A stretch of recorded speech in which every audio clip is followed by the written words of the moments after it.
secara bernerap mereka akan buat operation. Dan kos dia kata agak tinggi. Kos macam mana? Siapa nak biayai kos puan ni, cakap macam tu.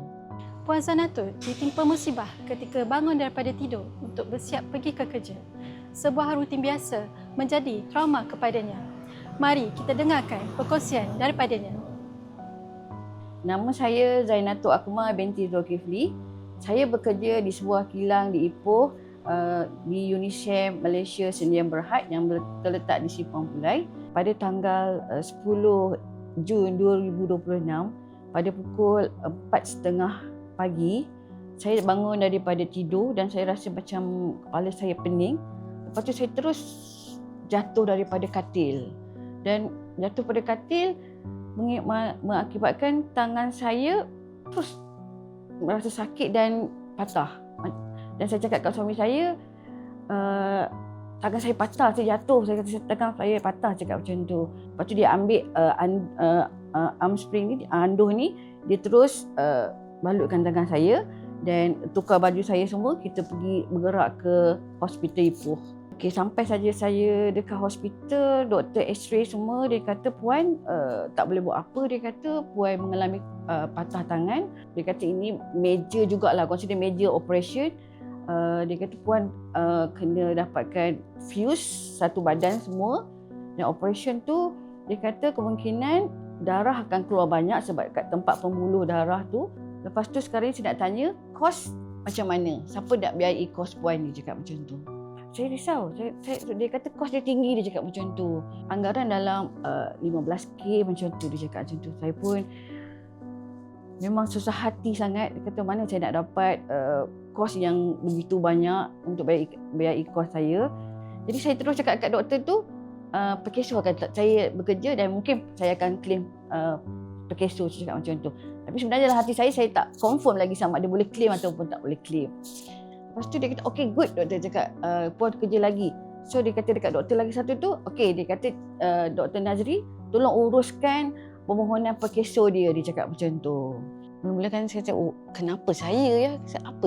Kenapa saya jadi macam ni ya? Saya cakap macam tu, macam saya tak percaya. Kenapa benda ni berlaku dekat saya? Saya cakap macam tu kan, sebab dah sepanjang hidup saya tak pernah mengalami saat yang sesedih macam ni.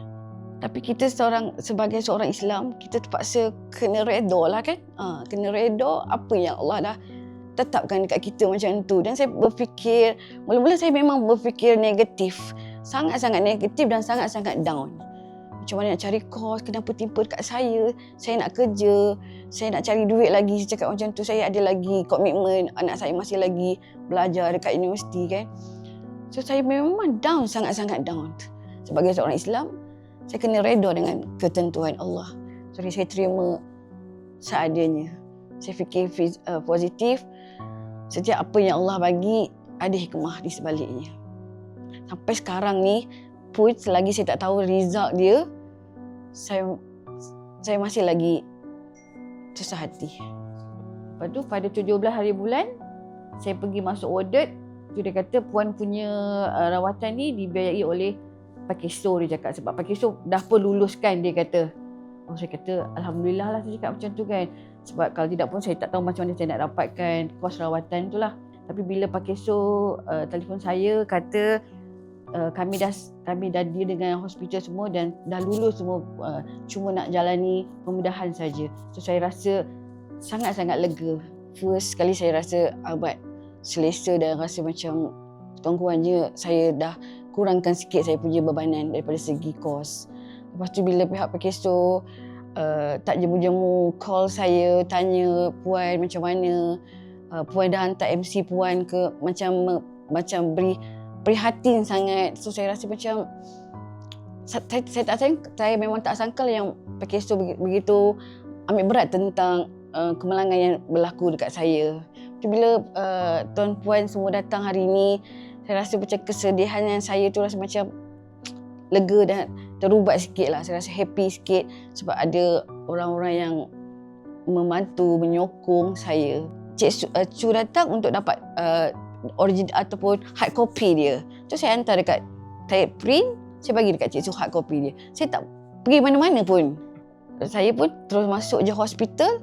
Doktor kata okey, pembedahan boleh dijalankan, dia cakap tak ada masalah langsung untuk permohonan. Bagi saya amat cepat dan teratur dan baik dia punya proses dia, tak susah pun.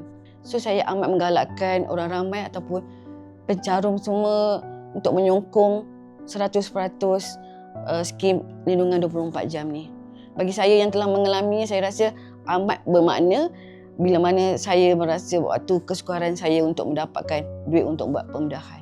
Saya mengucapkan ribuan terima kasih kepada pihak Perkeso yang telah membantu saya, yang telah memberi komitmen yang tinggi kepada saya dan menolong saya dalam masa saya mengalami masalah yang sukar.